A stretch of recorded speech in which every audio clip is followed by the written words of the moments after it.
live look outside here. The Fox 46 Arlington camera giving us a view of Uptown. Such a pretty shot there. Bringing in Chief Meteorologist Tara Lane now with the forecast today. We're back to this hot and humid weather, and we have some concerning weather to talk about for later this week. Yeah, because of course we've been talking about Elsa since last week, and now finally it's getting a little closer to Florida, and then eventually the forecast track still has what's left of it here, possibly a weaker system moving through the Carolinas later on this week. Let's focus on right now though, and I want to show you it's a dry scan on this Monday so far on Fox 46 radar. Any showers or thunderstorms? We've got a few storms that continue to fire up there over parts of Kentucky, and most of them are along the stalled front off to the south. We've had high pressure and main control, but up in the higher elevations, notice on future radar, we take it out over the next couple of hours or so. Can't totally rule out a stray shower popping up along the highest ridge tops there, but that is about it really. We'll keep it mostly dry. If you have some grilling out plans this evening, right on through early tomorrow morning. But boy, it's hot. Yes, a little hotter today, close to 90 degrees,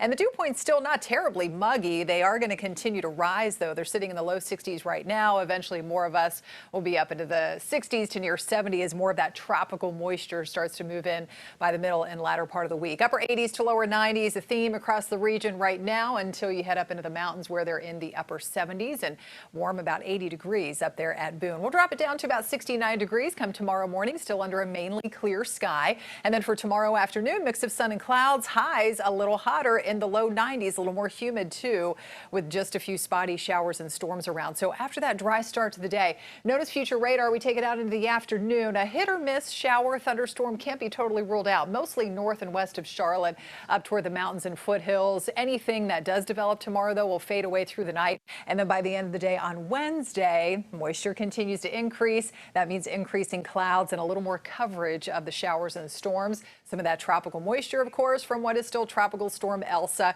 made that landfall along the south coast of Cuba earlier this afternoon. It's moving northwest at 14 with that sustained wind speed at 60 miles an hour.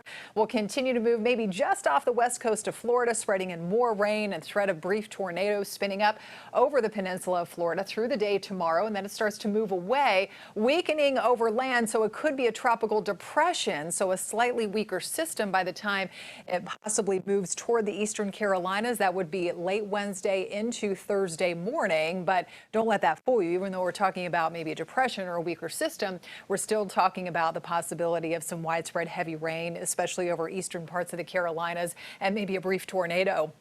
And then it moves quickly offshore already by Friday morning. So the flooding risk looking ahead Wednesday night through Thursday morning is highest south and east of our area, especially in that yellow zone over portions of South Carolina. But if it stays on this forecast track, we could be drawing in anywhere from 1.5 inches to maybe close to 3 inches of rain. Take these numbers you see right here with a grain of salt at this point because it's still far out.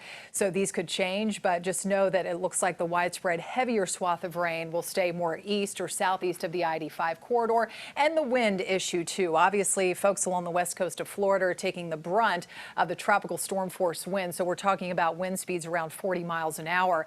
Places like Fort Myers and Tampa on the higher end of receiving that. And then we get into Charleston, Columbia, South Carolina, Charlotte, Raleigh, and Morehead City. Only a slim chance of getting those real strong wind gusts. So that's what we're looking at here at this point. Of course, again, keep in mind we're still several days out. We could still see some changes along the way.